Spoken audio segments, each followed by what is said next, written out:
Welcome to the Holistic Career Change Podcast. Spoiler alert, we don't discuss conventional, linear, boring career change here. This is the place where we talk about finding an aligned career path that feels like an extension of who you are, where you get paid for being yourself.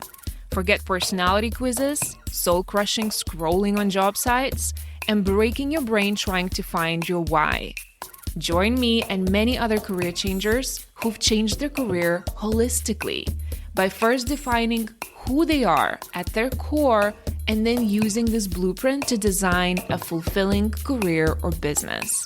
We use the mind-body-soul approach, and we take into consideration the complexity and multidimensionality of all that you are and want to represent in the world. This is where purpose-led careers are born and built. I'm your host, Vilma. Let's go. Hi friends, hope you're doing so fabulous. So today in the last episode of the year, I can't believe I'm saying that, but I have such a treat for you because I had the pleasure to sit down with Kohv, who is the founder and the CEO of MINOMA. And MINOMA stands for Mindful Nomads. And honestly, her journey from architect to retreat organizer to community builder is the kind of story that just reminds us how beautifully unpredictable life can be when we actually listen to those signs and to those downloads from the universe. Now, I've personally met Maris in her festival for Mindful Nomads in Morocco last year, and it really didn't take much or it didn't take long to notice that Maris has built something truly special. And over the past 6 years, she's created this global community that brings digital nomads together through mindful retreats, through deep connections, through authentic conversations. We're talking over 36 retreats, festivals, and a community of souls in transition. A lot of them, by the way, are choosing freedom over the corporate script. And the reason why I so love Mara's story is because she didn't really start with a business plan or a 5-year strategy. She started with a feeling. It was the Vipassana meditation retreat that cracked her wide open, and a random meetup in Lisbon, and the courage to just trust an idea that just landed. She's such a beautiful example of what following those little crumbs looks like. And listen, if you've ever dreamed about hosting retreats or building a community and bringing people together for transformation, this episode is absolutely for you because we're not just talking about her journey. I always have you, the listener, at the back of the mind. So I'm picking Mari's brain about the real stuff, like whether there's actually money in retreats or how to market events and what she'd do differently or what she'd do in general if she was starting from the scratch today. So in this conversation, we're also diving into how to trust those intuitive downloads and take action on them. We talk about why starting small, like for example, she started with weekly meetups, can lead to something massive. She also talks about the behind the scenes of building a profitable retreat and also how to create authentic connections in group settings without feeling performative, which is a big one, especially when we are organizing events. Also, Maris is a Leo sun. She's a 5-1 projector in human design, and she's a mother mystic archetype. And also, she's just a living proof that you don't need to have it all figured out to start building something meaningful and impactful. She's also incredibly honest about what it's really like to build this type of business as a projector, and spoiler, it's not always aligned, and that's okay. And she also shares a little bit about some of her expansion plans or things that she's planning to do moving forward to create even more alignment in her business. So I want you to get cozy, get some tea or coffee, and let's dive into this conversation about trusting the downloads, about starting small, about group coherence, and what it really takes to build a soul-aligned business in a world that's constantly telling us to hustle harder. Enjoy. Hi, Maris. Welcome to the podcast. Hello. Thank you. So good to have you. Oh my goodness. You guys, we were just chatting before recording and it was so juicy and it happens to me all the time. It's like we're having such an interesting conversation and then we need to pause and be like, okay, we forgot to press record. So we're going to do that now. So Maris, maybe we can start with just you sharing a little bit about the past self, I call it like past life sometimes when people change careers. Because I know that you were in architecture, you were an architect before MINOMA was even a thing. Can you Yeah. share with us briefly what that was like for you, what your life looked like? Why did you choose it? Like what was happening? Because it was a while back, it was quite a few years back. Can you just give us a little bit of that snippet? Yeah, it was more than 10 years back, honestly, when I somehow ended up in architecture because honestly, this was also not like it's not like I was as a kid dreaming about becoming an architect, not at all. It was last year of high school. We had like an English class and there was I don't know, like a small exercise, something about smart houses. Back at that time it was like a cool thing, smart houses, like and I had such a strong feeling that architecture is what I have to study. Before that, I had no idea whatsoever what I'm gonna study. And it was the only thing I applied to also. Like all the other options, I didn't even consider. I just straight went to then architecture, did all the like there's like tests, a lot of things you have to do, and got in. And I think it's just a stepping stone, like so sometimes we study something and especially like this time and age there, it's not something that we necessarily continue Mm. working with. I guess that's why also you're asking about past life, right? And while I was studying architecture, I met with a lot of people, had a different lifestyle, who were already traveling, who really passionately brought architecture into their life. And there was this one guy who was always super, super calm and chill because architecture is a bit chaotic. It's like an all-in lifestyle. It's a bit like you're doing a residency in medicine, or like it's really hardcore. Like you have to be fully in it. But he was like the chillest cucumber ever. He was always like in each evaluation, each like deadline. He was like the yeah, just the chillest guy, and always meditating. And then I got to know him. I got a bit closer to him, and he never talked about his journey as like, oh yeah, I did this and this and this. It just came out like in the middle of a conversation that he had done in Vipassana. And this is something that I think that stuck with me, but I wasn't really thinking about it actively. And then when I finished architecture, I there was also one day that I woke up and I just felt like I have to do a Vipassana course. It was just again like something that just came to me, an idea. I didn't really question it. And I went and did my first Vipassana like 3 years before the pandemic. It shifted a lot. Honestly, like deep meditation journeys, I think are very similar to ayahuasca's. It completely dissolves your like sense of reality, and I feel like there's a really deep purification process that somehow I think it's very similar to human design. Maybe it brings you back to your like natural self, and to your like purest state of love and curiosity and awe. And after that, I don't know, I was just open, like like like almost like a little kid, like so open, so curious. And while I was still doing architecture, I went to Lisbon, and started working remotely from there. And then the second like big transformation or shift happened, because the first one was Vipassana for sure. And the second one was just being immersed in this nomad community. Also, I completely by accident. I went on Meetup. I saw that, oh, there's a cool event. I went there. Boom, like a massive wave of inspiration from people who did not feel like they fit in their like their hometown or their country even, and they just took it into their own hands, started traveling, and meanwhile built a business. Whether it was, I don't know, I met, for example, a girl who was doing, I don't know, I think she was like a sex coach and built a business. And at that time I was like, wow, oh my God, how did not know that this is something you can do? That is even an option.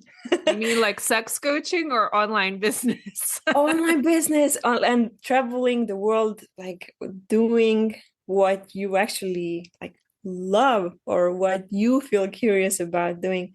It's a completely different path than just like going to university. And although I thought that I really love architecture, it was not something I was just meant to do. It was out of the limited options, it was maybe the one that resonated most. But then a whole new world opened up. Like you can create anything, you can do anything. Like there's no real limitations. And I think also ideas are not something that we create, they come to us the same way as like some ideas, they are like downloads, they just they wash you over. And whether you not actually take action, it's up to you. But the idea itself, it's just like I don't know, almost like a like a blessing or a seed that if you nurture, then it has a life, otherwise it doesn't.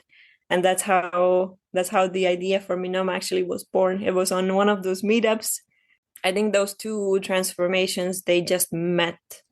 The idea of like mindfulness and transformation through vipassana, through meditation, through group coherence, through like this bodily experience meeting with the whole lifestyle aspect, because both of them actually lead back to freedom. Many different directions we could go into this, so I'll This keep it is a bit short. fascinating. Oh my goodness, I have so many questions. Uh, First question that I want to ask you when you talk about ideas is so beautiful, right? Because when you say like it's true, it's almost like a download. yeah, Sometimes the idea is like visceral. I call it an entity. It's almost like its own entity. It has its own energy frequency. And what happens a lot, and I want to be an advocate for a lot of my clients or people who listen to this podcast, a lot of them are extremely intuitive and they do yeah. get a lot of ideas. The problem is the disconnect between them getting the idea and then trusting it enough and then taking action and seeing it through until something is born. So, what was your journey with that? How did you trust that idea and then took consistent action to birth this beautiful community that you now have? Yeah, that's and why I was sharing also about both of those transformations is because without Vipassana, I think I would not have been open enough for the idea even to land. Like you almost have to get out of your own way, to receive something that feels so incredibly right. Because also when I think back of it, like I didn't have any skills whatsoever, any entrepreneurship experience, any community building experience, nothing. But I had such a strong like feeling, almost like a visual experience of something already having happened, like feeling Mm. it so strongly that I didn't really question it. It was again really immediate. Like I think there is some things in life, if we are meant to do, there's like maybe I'm saying this completely intuitively, but maybe there is something higher that takes over, that almost like pushes you over the edge, that you feel like you can do it. And then you like slowly, step by step, maybe start gathering evidence that you can actually do it. Also, what you're referring to right now as a community, we've done now like festivals for almost 100 people and retreats for the past 6.5 years. has been 36 retreats, but it didn't start off even with a retreat. It started off with just small weekly like co-working and deep conversation meetups. So it was really small steps that actually led up to a first retreat. And then, yeah, from there, it just grew. Wow. Like, oh my goodness. Okay, first of all, the first thing that I want to ask you, I want to go back a little bit. When you talk about Vipassana, you were doing a lot of like advertising for Vipassana. I've been to Vipassana as well. Did you go to 10-day boot camp? Is that the one you're referring to? Yeah, the really powerful one. And it was also a very powerful experience for me because for the first 3 days, I don't know about you, but for me, the first 3 days, my mind was going crazy because you have no phone, you have no one to talk to, you don't even make eye contact, right? It's like you're really just left with yourself, and that can be really confronting. And I saw a lot of people would leave at that mark, 2-3 day mark. They would go crazy. They can't do this anymore. And then I feel like day 4, the peace comes in and the quiet comes in. And then each idea, to your point, or each thought, I don't know if you guys were allowed to have notes. We weren't even allowed to have pen and paper. So I remember I would just go for walks like during lunch break. It was by a beautiful lake where I did Vipassana. And I would just be like, so many ideas like coming through, and they were so clear and so right. And it's from like the meaning of life to like specific things I need to do with my diet, right? It just feels like the channels were open. But what happened? So when I came back, I remember that was the most peaceful I've ever felt in my life after I came back after the Vipassana. And then I feel like life started lifing. And it's almost like it was very hard for me to keep that practice and to kind of stay in it. What was it like for you? And how did you manage to like remember and that transformation? Or was it for you just a massive shift where you were like, I was never the same after that? It didn't require any effort.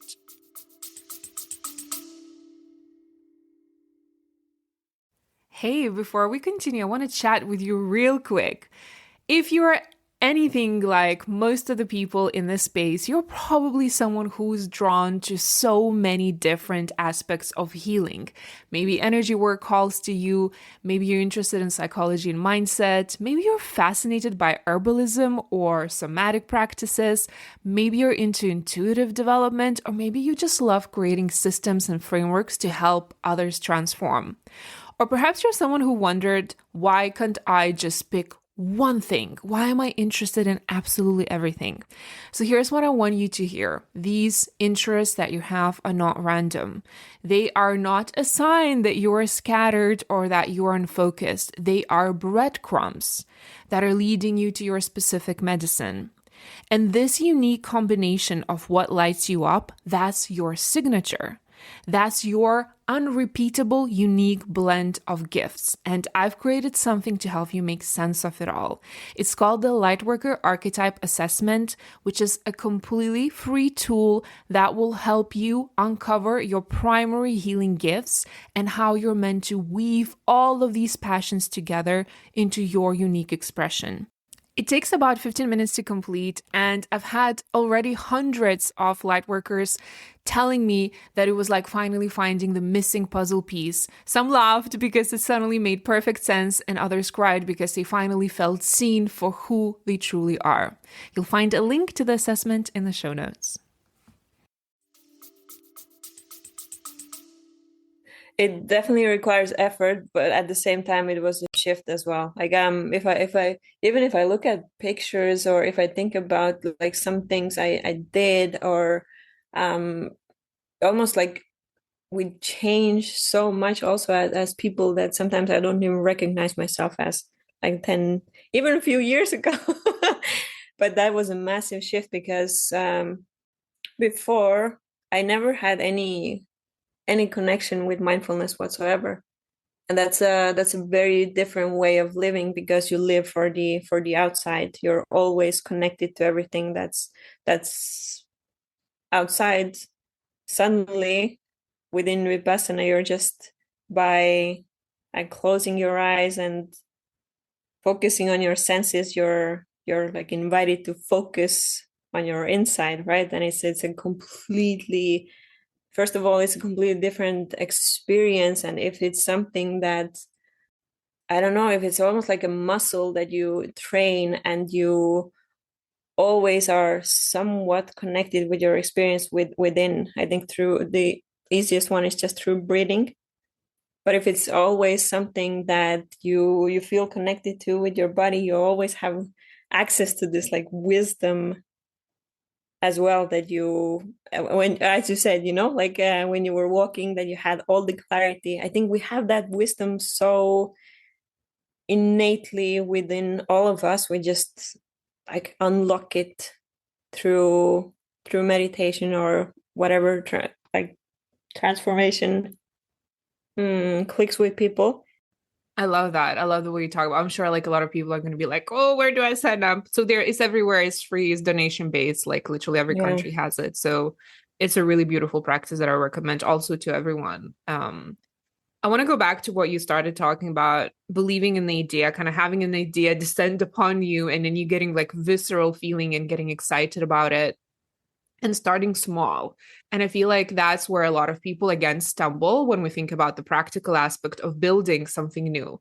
By the way, I didn't even ask you. So, what is do you know your sun, moon, rising, and what's your human design? Because a lot of my followers, listeners are very spiritual. So, can you share with us? Mm.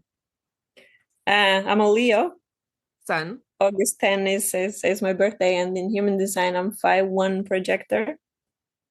Moon Capricorn, Ooh, okay. ascendant Virgo. Oh, that makes sense. Okay, cool. So you are Leo sun, Capricorn moon, and Virgo rising. I can see now with the Virgo and Capricorn, these are the two most detail-oriented signs as well in the astrology. So I can see why you have attention to detail. You can actually organize things. But going back to, I don't want to lose the thread because that's so important, what you said about starting small and not necessarily starting with a big retreat, but just a small meetup. Can you walk us through what that was like for you? Did it feel exciting to start small? Did you not think about it? Did you already like had a big vision of like someday doing bigger retreats, or you were just focusing on the next step ahead of you? The meetups were also a way to build community, because what we did on those like weekly meetups, we gathered people um who obviously they wanted to, during the day they wanted to get some work done, but mainly why they came was we had this session after co-working where we went into like deep conversations, and we had those prompt cards that we created that were like super personal and super vulnerable, like um what's your biggest fear, or who has changed your life most and how, like these questions. And it was honestly, it was breathtaking to see how people who came together, they'd never met before, they could be so open to share like their I don't know, their deepest parts of themselves, and doing it in a very reflective, introspective way, and just to feel that energy, that shift, because it was something that, I don't know, for everyone felt like, whoa, this is something that maybe I've never done before, or this is something that like has such a freeing effect, that they started practicing it also with other people.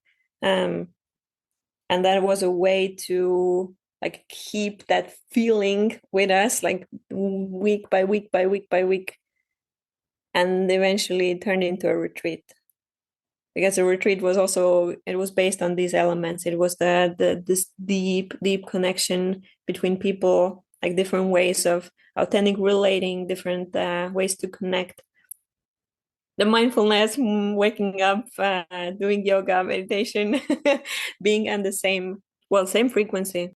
What you mentioned before we started recording, that a lot of people come to you when they're a little bit like in their transition, or they're a bit like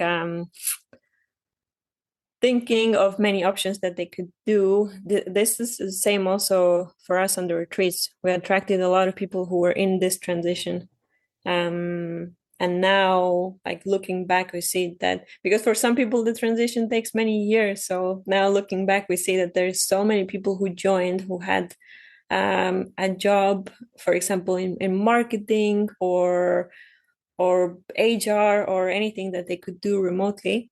And then slowly, they shifted into something that feels really aligned. Like they became a yoga teacher or a business coach or something that they could fully embrace by getting to know themselves. Because honestly, how do we get to know ourselves in school? Do we? Not really. No, Not we're being really. told who we should be, right? Or like Right? how to meet the societal check marks, right? And how Yeah. to be quote unquote successful. I love that. So in the sense we're serving similar communities, and I feel like, what I loved about Minoma was that, well, there are so many things that I could talk. I've only been to one festival. Okay, so also caveat that it's not like I've been in the community for a long time, but I feel like that's exactly the feeling that I got. And I feel like the difference between, say, Minoma events and other, because I've been part of a lot of different retreats and spiritual gatherings and so on, was that a lot of you were focusing on digital nomads, right? And I feel like that's the difference in your community because it's, yes, the mindfulness, yes, the spirituality, which you get in a lot of events these days and a lot of retreats, but it was specifically for digital nomads. And I remember when in the evening we would have dinner and chat to people, whoever was sitting in front of you. And, I would be like, so like, where are you from? And they'd be like, how much time do you have? Like, I was born there. I traveled there. I'm married to someone. And then we live in a country. And then, what I mean? Like, it was just the whole piece. And I was like, Yeah. fascinating. Like, I love that. And I feel like there was a lot of, even though there was a lot of emphasis on mindfulness and spirituality and breath work, we had all the different facilitators. What I also love that the people that you attract, and these people are also at the same time very grounded. And I feel like that's testament. I always feel like whenever we facilitate groups of any sort, it's a reflection of someone who's a facilitator. So do you feel like that could also describe you, where you are very much like into spirituality and mindfulness, but you're also quite grounded? Definitely. I think it's something that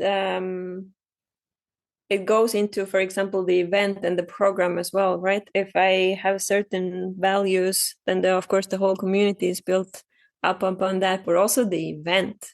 The festival, for example, we super intentionally designed it in a way that there's no stages, there's no one who's performing, or there's no one who's like, a few steps above others. It was always circles. It's always starting off with coherence and really coming into our hearts and feeling the oneness.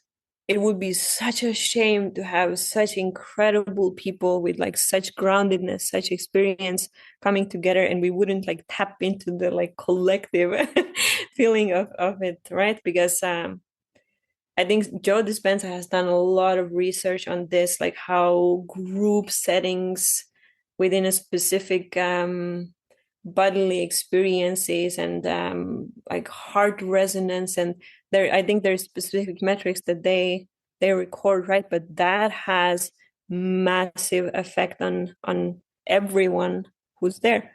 I know Yeah. exactly what you're saying, and I feel like those who've been in groups, they've experienced it. Sometimes it's hard to describe with words, and I feel like I love what you said, where you get the answers, and I feel like you get the answers that you were seeking, and also the answers that you didn't know you needed. Yeah. Because some of it is unconscious that comes through, and even after some time, when you look back, you're like, whoa, right? And every person you meet, even the ones that maybe you are not vibing with, or like maybe that are triggering to at somewhat, they're also teachers, especially in these like mindful communities, which is the beauty, I feel like, of the group. Um, but I feel like where I'm being drawn to ask you about is a little bit more about behind the scenes. I have like say a lot of clients who will come to me and they'll be like, I have this dream of being like a retreat organizer. And they don't know where to start and how to start. Like, what would you advise for someone today who feels that call to facilitate or bring people together? Like, or where would you start if you were starting this all over again? I think as well with small events or experiences.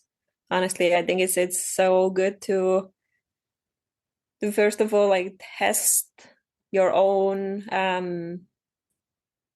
your own skills, your own interest, your own curiosity in like a smaller group settings. I think that's the perfect way. And it's so funny that you're asking me this also because I felt for a while now, almost maybe more than a year, that I also feel like the business, and personally for me, it could be shifting, especially going into human design more and seeing as a projector, that it's it's it's something that goes against my energy sometimes a lot to initiate all of this.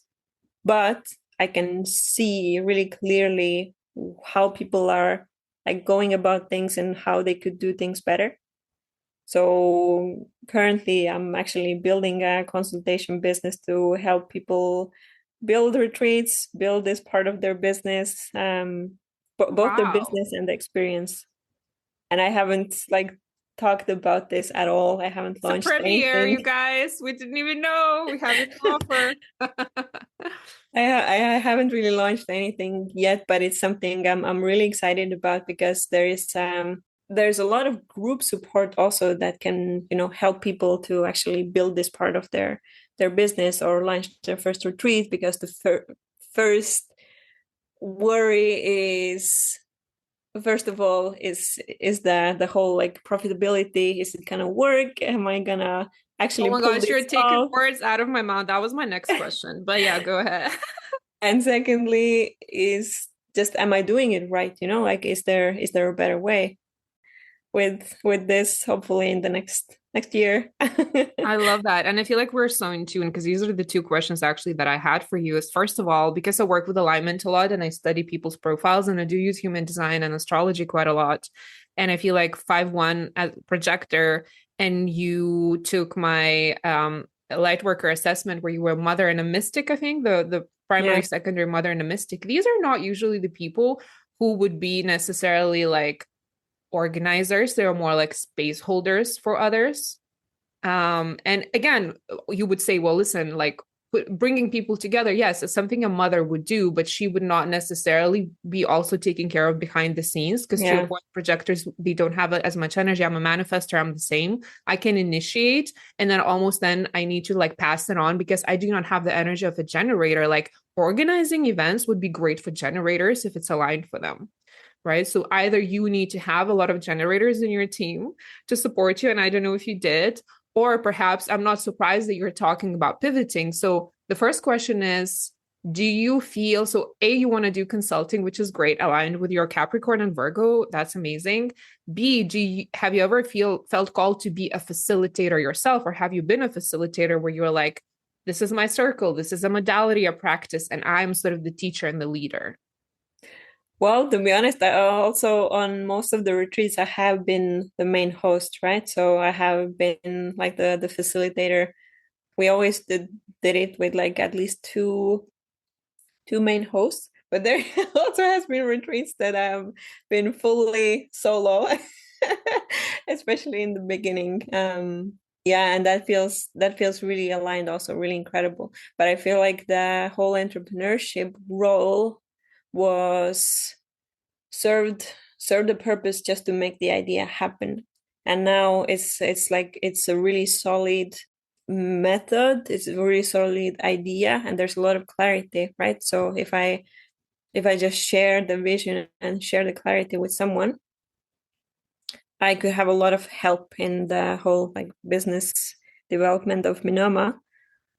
Meanwhile, I could also then just focus on like building a consultancy, which funnily enough, they link really well together within Minoma, because the first retreat now that was done without me was with the alumni of Minoma. Like there was two people who were on the festival as well, Lila, Armando, Yeah, yeah. Mhm. and they hosted a retreat. So this is something that I'm actively thinking how to support the Minoma community members who want to host retreats, and give them like an almost like a platform to do it within Minoma as their as their maybe their first hosting experience together with like an experienced facilitator, so they would have the space to explore and do it with less pressure, and then they would be ready to, you know, fully host their own branded retreat. So it's really interesting also how things evolve, you know, like how they have a life on their own. Again, if you get out of out of the way. Yeah. And I feel like for you as well, especially for aligned businesses, and I see that a lot for people that sometimes we don't like that because we like to control things. But I feel like in aligned Mhm. businesses, it's like an extension of you. So when you evolve, a lot of the times your business expression or your offers, like in your case, will evolve with you. And it could be uncomfortable, especially when we're in that liminal in between stage of like, this doesn't feel like fully aligned anymore. And I'm birthing something and I don't fully know what it is yet. And staying in that kind of stage of uncomfortability, especially for those of us who come from corporate where everything is planned out and we have 5-year plans and we know exactly what KPIs we need to follow and so on. Um, so I love that this is naturally like evolving for you. Seems like it's just a, just a river that's flowing and you're just following where it's taking you, right? And new horizons are opening up for Minoma as well. One piece that you said that I really love, where you were like, well, the entrepreneurship side is like, it was just because someone had to do it. So I did it. And I feel like now what I'm noticing, a lot of us are very self-aware, right? We have so much access to knowledge. I feel like even when you and I were growing up, it wasn't as, we didn't grow up with Instagram like a lot of people do now and TikToks. And we didn't have that much like knowledge and self-awareness. Now people are self-aware. They know your human design, they know the astrological charts. And what I feel I see is a lot of like resistance sometimes of like, well, someone would come to me and say, well, as a projector, I cannot build a business, right? But they're at the Mhm. beginning stages and it's almost like they're lacking that grit. And that be like, I will do what I have to do until I can do what I want to do. Do you know what I Yeah. mean? Yeah, because doing is really experiential, right? It's not only thinking about like certain ideas or concept that maybe I'm this archetype or this in human design, because that's very it's a lot of mental activity also that can actually be like a disservice. I think a lot of clarity comes through experience. It's both like doing. I also call all the retreats and festival experiences because we tried a lot to design an experience that wouldn't be so much like activating your thought processes or like analyzing or trying to figure things out. It would be more going like beyond that into your body and like letting things shift into the right place, because that might be something that gets in the way if you think too hard, you know, about things. It's a lot of times just useful to meet with people, because the energy of others also affects us a lot, reflects a lot. The inspiration we get from others, the experience of just taking some steps, the experience of actually also embodying a lot of what we, you know, learn. Oh. And I feel like that's what business is a lot of the times, right? We don't have answers. We just try things and we evaluate and then we pivot if we need to. But it's very hard, especially when you're building something quite unique, to really know or plan out or think. I feel like we use thinking and intellectualization as a distraction and avoidance strategy because we're afraid to feel shit if something doesn't work out.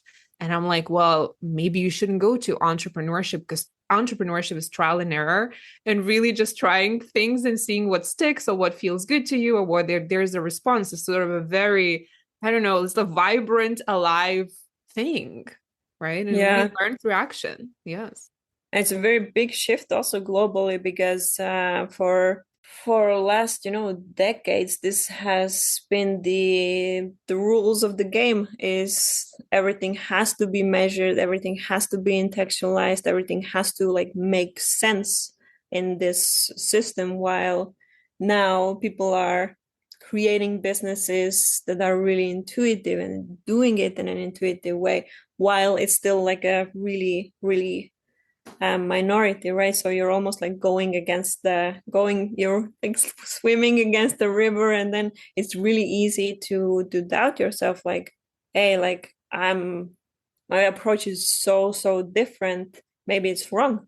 I think also that's why we need other people around us. Like we need those entrepreneurs, we need the community to like validate that, hey, how you're doing things is completely normal. Like just give it time.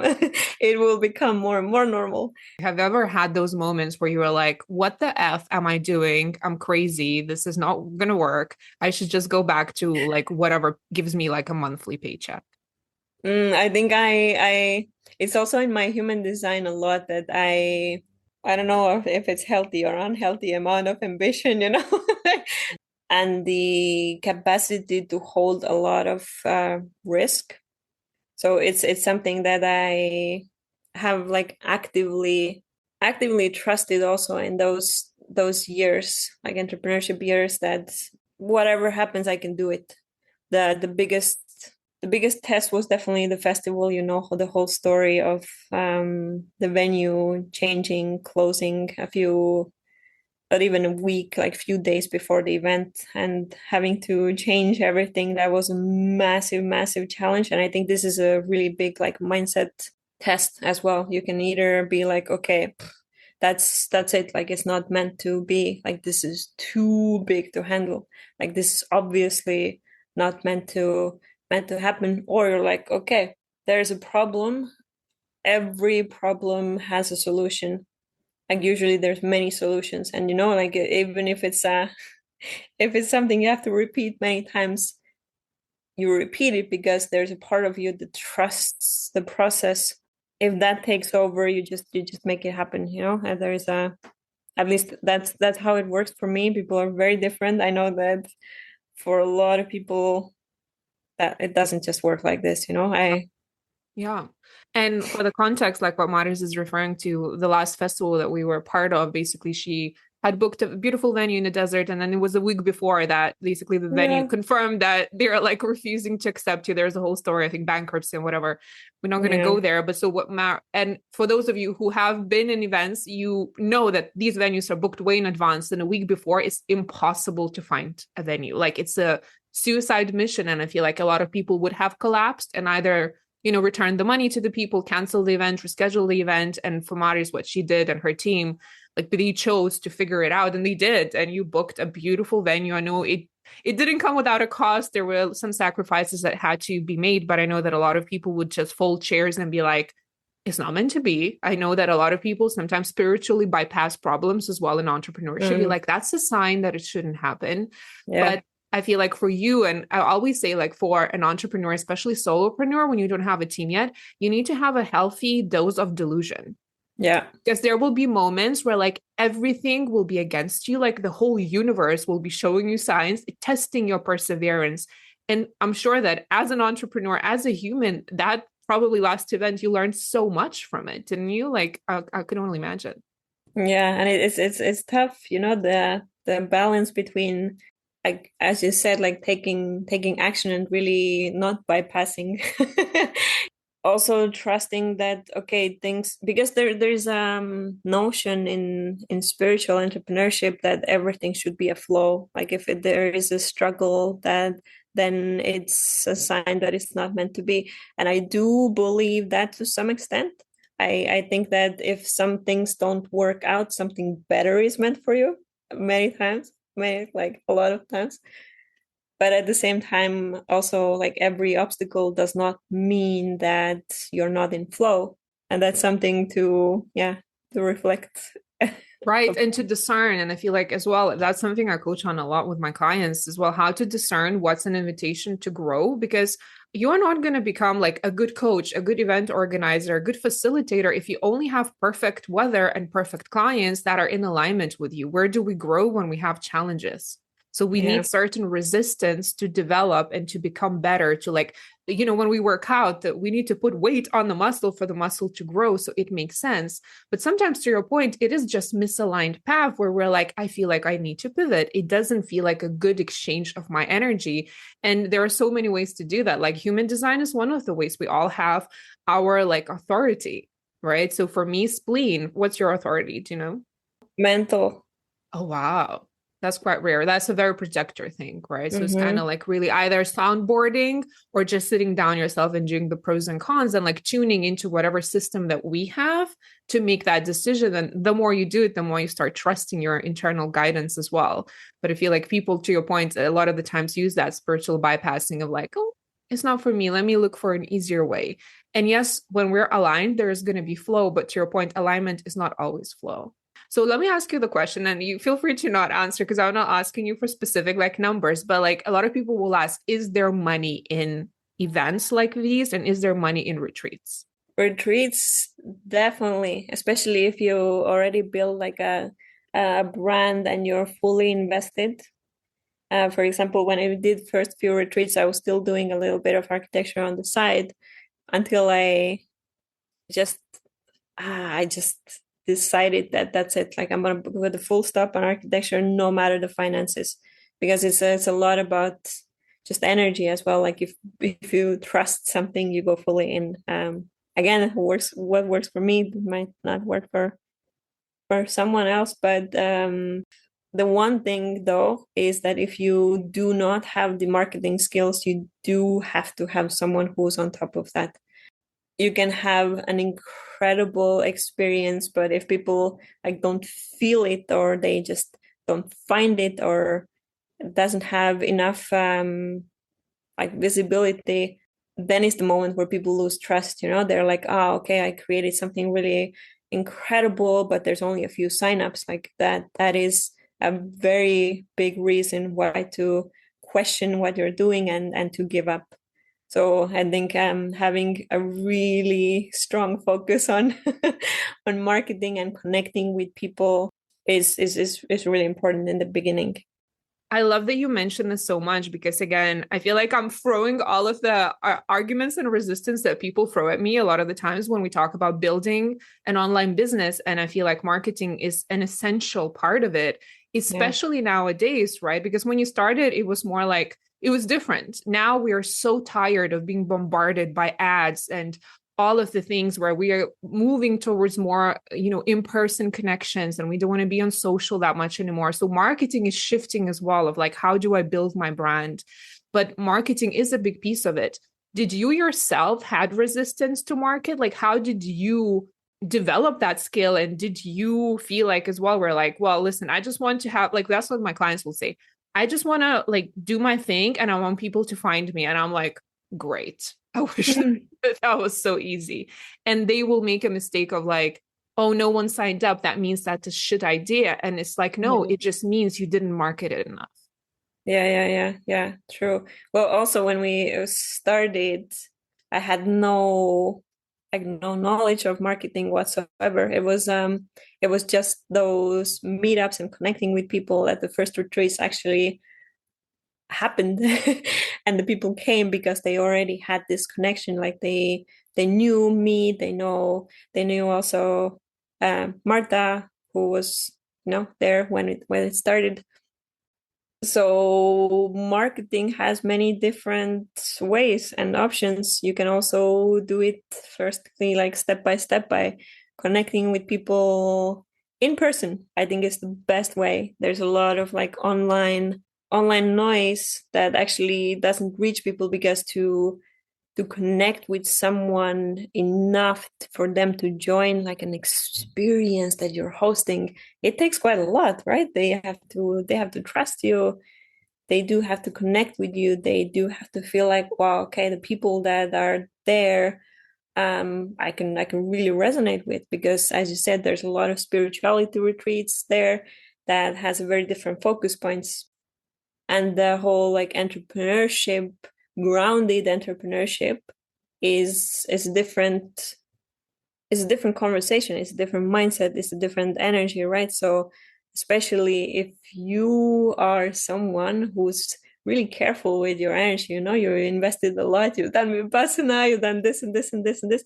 You're very selective on who you actually want to connect with and who you like give your energy to, because it's sacred. It's sacred energy. Taking it what it is, because we take it so personally sometimes, especially when we're launching our business baby. We're like, oh, no one signed up, that means I'm bad. It's not like that. And I agree with you. I feel like sometimes what people miss, and I don't know if I talked about it on this podcast, but like understanding that like there are like I like to look at people or clients as four elements. So you have the fire, the air, the ground, and the water. I'm a fire element. That means when I make a plus I'm splenic. Splenic is the quickest intuition. Like I'm in the moment, will know. So like I remember I saw your post for the festival on Facebook group for co-living, and it's like I instantly messaged you. We got on the call and I was like, I think I thought about it, but I already had made a decision. I just didn't have time to like sign up properly. But like for me, the fire people, they will see you and they will be like, love you, like take my money. But Yeah. this is a small percentage of people like that. Fire. And we always, when we launch something, we expect everyone to be fire and validate our offer, our event. However, you also have like air, and air is like, oh, I love you. And then they disappear for 3 weeks because something happened, because they're floaty, they're like Gemini energy. And then you have water that are emotional. They will tell you, I need to feel it out. I need to Yeah. sit with it. And we need to give that space. And then for me, the hardest to work with is the earth element, because they're the ones who will take months or sometimes years. Like I have clients who were following me for 3 years, and then they read everything and then they reach out like after 3 years saying, I might be ready to book a consultation call with you. And we Yeah. need to make space for all of these people. And like, again, not to panic and be like, okay, we just need to, again, like, I don't know, accept their like purchasing decisions when we're launching Yeah. something. And if you're in it for the long game, if you know that this is something that you want to do for the next couple of years, you will develop strategy for all of those different types, right? There's people who have exactly like followed us for years and then joined a retreat.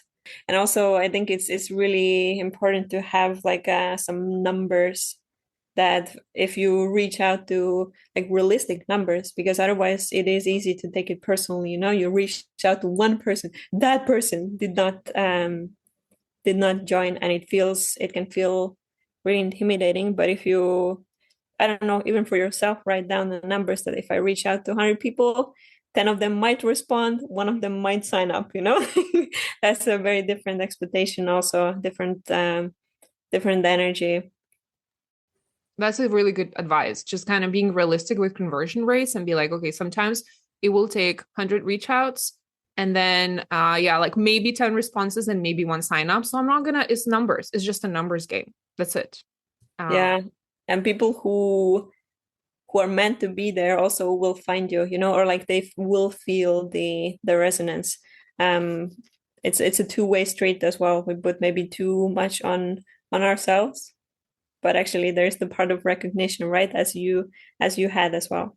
Is there anything else that maybe you would like to advise or share with people about your journey, or just give some advice for those who are just starting out and they have that vision in the bones where they want to be the facilitators and bring people together? Well, something that has stuck with me for a while is that if you're moving forward, you're growing in business, it really helps to have people who are on the same level, like they're really in the thick of it, starting out, they're figuring out the exact same things, to connect with those people, but to also have someone who's at least 5 steps ahead. Because otherwise it's easy to lose the direction and the support as well, and you can go many different ways and just maybe use up your energy and feel like it's not moving, although you're just maybe not focusing on the right things. I think that's important, the people. Like aligned community, right? So it's Yeah. basically you build a community, you need it yourself as well. Yeah, community, and also a mentor, especially in business. Like we're not meant to figure out all the things by ourselves. Unless we're delusional, right? Like you and I, but we still need mentors. I agree. I took Mhm. also a long time to actually figure that one out too. Really. Yeah, I feel like we need a happy medium. I remember when I started, I wouldn't always be investing in rooms or people that were like, because when I started in coaching almost 10 years ago, it wasn't a thing, especially in Europe. I say that all the time. Like, still now, I feel like people in Europe are a little more like snobby when it comes to coaching. I think the Americans are more open, and most of my clients happen to be American. But like, I remember I would always intentionally invest like in masterminds where I had like fellow healers, but they were like, way a step ahead of me, like in income, in their goals, in their impact that they were making. And so for me, I always knew that like it's possible. And it was so much easier for me Yeah, to build, right? I'm like, okay, it's possible. Look at that person. And I'm always someone who celebrates others. It's never for me, the jealous is always inspiration of like, if she can do it, I know I can do that. That's good news.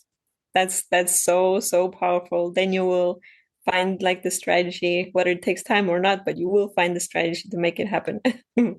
Yeah, it's a decision. I feel like it's a decision is done and it doesn't matter how long it takes me. Like I always say, because people are like, what if it doesn't work? I'm like, the only way your business won't work is if you quit and if you stop problem solving. That's all. That's the only way your business is not going to work. Maybe you'll pivot, Yeah, maybe you'll change the niche, right? But like the only way it won't work is if you decide that you don't want to work on it.